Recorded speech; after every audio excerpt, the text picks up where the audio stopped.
Hello दोस्तों, welcome to my YouTube channel MF online solution. तो दोस्तों, आज की इस वीडियो में हम लोग बात करते हैं defence research and development organisation रक्षा अनुसंधान एवं विकास संगठन डीआरडीओ में होने वाली भर्ती के बारे में। तो दोस्तों, उससे पहले अगर आप लोग चैनल पर नए हैं तो आप एमएफ ऑनलाइन सॉल्यूशन चैनल को सब्सक्राइब जरूर करें। इस चैनल पर आपको सरकारी नौकरी और सरकारी योजनाओं से जुड़ी सारी जानकारियां मिलती रहेंगी।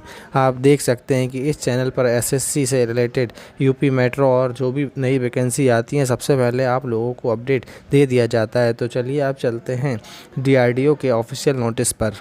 तो दोस्तों, इस भर्ती से जुड़ी सारी जानकारी पाने के लिए मैं आपको नोटिस में सारे पॉइंट को क्लियर कर दूंगा, तो इसलिए वीडियो को बिना स्किप करे लास्ट तक देखें। आप देख सकते हैं centre for personal talent management CEPTAM जो डीआरडीओ की वैकेंसी है। यहाँ नीचे requirement of 1061 vacancies for the various post under admin and allied A&A grade of DRDO लिखा हुआ है और नीचे एडवर्टाइजमेंट नंबर CEPTM-10/A&A लिखा हुआ है और इम्पोर्टेंट डेट्स दी हुई हैं।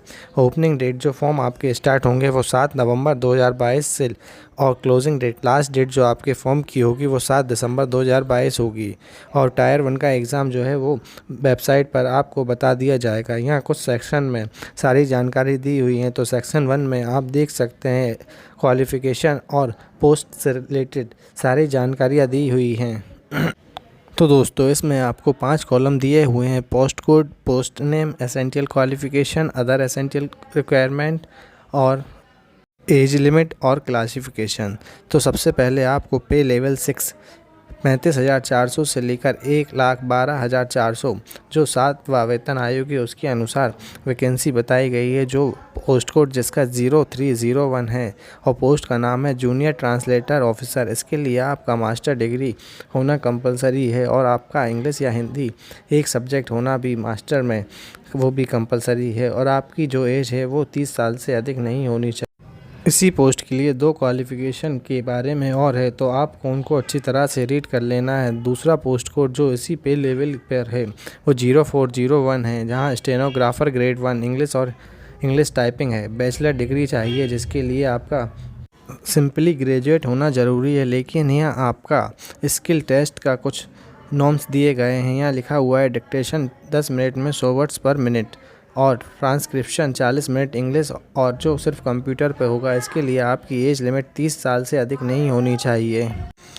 दोस्तों, इसके बाद पे लेवल 4 25,500 से लेकर 81,100 7वें वेतन आयोग के अनुसार 0501 एक पोस्ट दी हुई है जो है स्टेनोग्राफर ग्रेड 2 इंग्लिश टाइपिंग। इसके लिए सिर्फ आपका 12वीं पास होना ज़रूरी है। इसमें भी एक स्किल टेस्ट होगा जो ऊपर आपको बताया गया था उसी के अनुसार 10 मिनट में आपको 80 वर्ड्स डिक्टेशन और ट्रांसक्रिप्शन 50 मिनट में इंग्लिश में सिर्फ कंप्यूटर पर है। इसके लिए आपकी एज 18 से 27 साल होना ज़रूरी है। इसके अलावा पे लेवल 2 में कुछ वैकेंसियां दी हुई हैं जो 0601 हैं।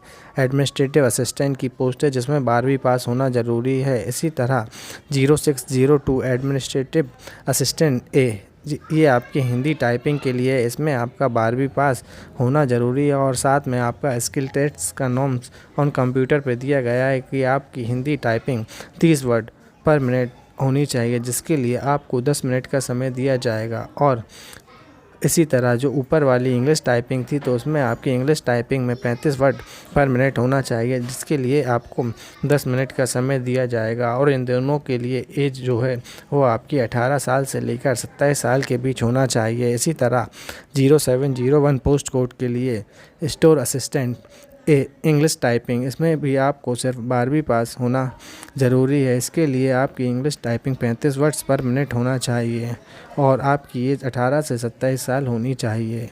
और 0702 स्टोर असिस्टेंट हिंदी टाइपिंग में भी आपका 12वीं पास होना ज़रूरी है। और नीचे 0801 में सिक्योरिटी असिस्टेंट A की पोस्ट है जिसके लिए आपका 12वीं पास होना ज़रूरी है और फिज़िकल फिटनेस चाहिए और आपकी एज 18 से 27 साल ज़रूरी है। इसी तरह 0901 में आपको व्हीकल ऑपरेटर, इसमें सिर्फ आपका 10वीं पास, सिर्फ आप अगर 10th पास हैं और आपके पास ड्राइविंग लाइसेंस है और 2 और 3 व्हीलर का, लाइट और हैवी व्हीकल्स का ड्राइविंग लाइसेंस है और अगर आपको 3 साल से ज़्यादा कार चलाने का एक्सपीरियंस है तो आप इस वैकेंसी या इस पोस्ट को भर सकते हैं। इसके लिए आपकी उम्र 27 वर्ष से अधिक नहीं होनी चाहिए। इसी तरह 1001 फायर इंजीनियर ड्राइवर इसके लिए भी सिर्फ आपका 10वीं पास होना ज़रूरी है और आपके पास व्हीकल लाइसेंस होना कंपलसरी है और फिज़िकल फिटनेस भी ज़रूरी है। इसके लिए आपकी एज 18 से 27 वर्ष के बीच में होनी चाहिए। फायरमैन के लिए आपका सेकेंडरी स्कूल सर्टिफिकेट, जहां 10+2 सिस्टम चलता है, उस बोर्ड से आपका 10th का सर्टिफिकेट, सेकेंडरी स्कूल सर्टिफिकेट होना चाहिए और फिज़िकल फिटनेस होनी चाहिए। इसके लिए भी आपकी जो आयु सीमा है वो 18 से 27 वर्ष है। दोस्तों अब यहाँ पर पोस्ट दी हुई हैं जहाँ आप देख सकते हैं कि SC ST OBC EWS UR और टोटल पोस्टें दी हुई हैं और सारी जो भी पोस्टें हैं उनकी अलग अलग कैटेगरी के हिसाब से पोस्ट दी हुई हैं। तो सबसे पहले जूनियर ट्रांसलेटर में ST की 1, OBC की 3 और जनरल की 29, टोटल मिलाकर 33 सीट्स हैं। तो ये एक अच्छी वैकेंसी आने वाली है जो आप लोग अप्लाई कर सकते हैं। इसी तरह स्टेनोग्राफ़र में भी SC की 13 और ST की 4 और OBC की 40, EWS की 12 और जनरल की 146, टोटल 215 पोस्ट हैं। इसी तरह पोस्ट कोड 0501 में स्टेनोग्राफ़र में भी 6 पोस्ट SC के लिए हैं, ST के लिए 0 हैं, OBC के लिए 16 और EWS के लिए 1 और जनरल के लिए आप देख सकते हैं 100 सीटें और टोटल 123 पोस्ट हैं। 0601 एडमिनिस्ट्रेटिव असिस्टेंट इंग्लिश टाइपिंग में भी 23, 16, 58, 20 और 133, टोटल 250 वैकेंसियाँ हैं। पोस्ट 0602 के लिए administrative assistant Hindi typing, store assistant में भी store assistant Hindi typing, security assistant, इन सब में पोस्ट दी हुई हैं। तो आप लोग अपनी क्वालिफ़िकेशन के अनुसार अपनी पोस्ट को देख सकते हैं। अगर आप लोग ये नोटिफिकेशन चाहते हैं तो मैं आपको ये टेलीग्राम ग्रुप और व्हाट्सएप ग्रुप में शेयर कर दूंगा, आप लोग वहां से डाउनलोड कर सकते हैं। आप देख सकते हैं टोटल पोस्ट SC के लिए 71, ST के लिए 40, OBC के लिए 204, EWS के लिए 67 और जनरल के लिए 679, कुल मिलाकर के 1061 वैकेंसियाँ आने वाली हैं। और दोस्तों नीचे कुछ पॉइंट और दिए हुए हैं तो आप देख सकते हैं यहाँ एज लिमिट दी हुई है।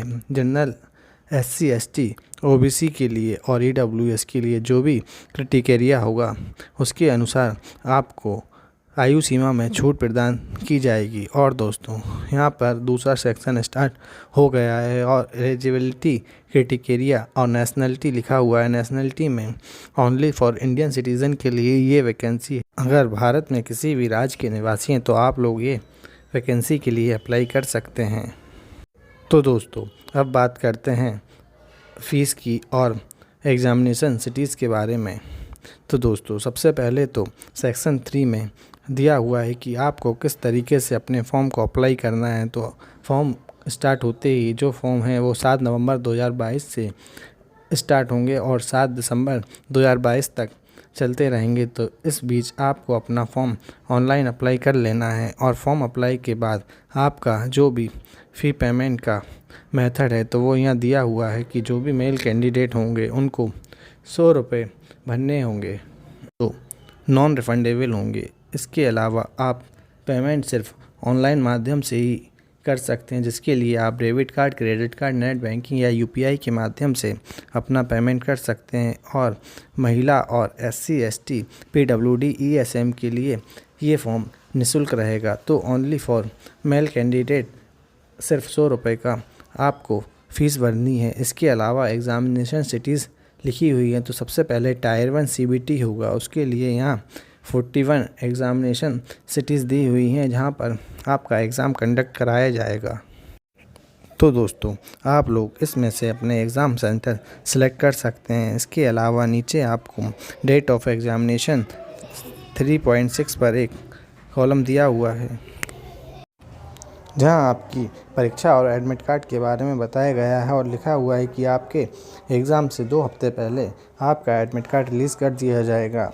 एप्लीकेशन फॉर मल्टीपल पोस्ट, तो candidate applying for more than one post, तो दोस्तों आप लोग एक से अधिक पोस्ट के लिए भी अप्लाई कर सकते हैं।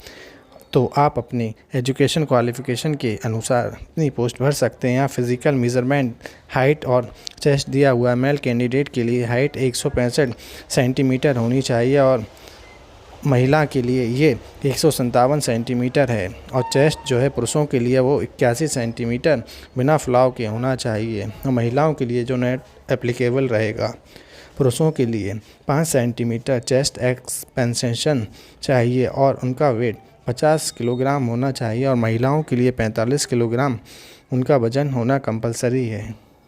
और दोस्तों यहाँ कुछ मेडिकल स्टैंडर्ड्स दिए हुए हैं, तो आपको इनको अच्छी तरह से रीड कर लेना है। उसके अलावा नीचे फ़िज़िकल एंट्रेंस टेस्ट जो आपका CBT के बाद जो पेट एग्ज़ाम होगा, उसका भी यहाँ पर आपको पॉइंट दिए हुए हैं कि सबसे पहले तो मेल कैंडिडेट्स के लिए 1600 मीटर 7 मिनट में उनके लिए रनिंग है। उसके अलावा 63.5 किलोग्राम का वज़न लेकर उनको 183 मीटर चलना है, जो उनको 96 सेकंड में पूरी करनी है। और ये सिर्फ फायरमैन पोस्ट के लिए रहेगा। और 3 मीटर वर्टिकल रोप है, 20 सिटअप्स हैं और clearing 2.7 metres wide ditch, landing of both feet, long jump होगी। इसी तरह फीमेल कैंडिडेट के लिए अलग से PT एग्ज़ाम के बारे में डिटेल्स में बताया गया है। तो दोस्तों फीमेल कैंडिडेट के लिए सिर्फ 800 मीटर की दौड़ है, जो उनको 5 मिनट में पूरी करनी है और वज़न जो है वो सेम रहेगा। इसी तरह उनकी 2.5 मीटर की रोप है और लॉन्ग जंप है। और दोस्तों इसी तरह नीचे आपको टेबल 2 में आपका सिलेबस दिया हुआ है, जो आपके CBT में जो आपका सिलेबस आएगा। तो यहाँ पोस्ट कोड 0103 के लिए सिर्फ 40 क्वेश्चन जनरल हिंदी के और 40 क्वेश्चन जो हैं वो जनरल इंग्लिश के होंगे। और इसके लिए मैक्सिमम मार्क्स जो हैं वो सिर्फ 80 मार्क्स का होगा। और इसके लिए आपको 60 मिनट का समय दिया जाएगा। और बाकी पोस्ट 0401, 0501, 0601, 0602, 0701 एंड 0702, 0801 के लिए और बाकी पोस्ट के लिए 75 क्वेश्चन होंगे, जिसमें आपकी quantitative aptitude, reasoning ability, general awareness, ये सारे पॉइंट होंगे। तो दोस्तों अगर वीडियो पसंद आई है तो वीडियो को लाइक करना ना भूलें।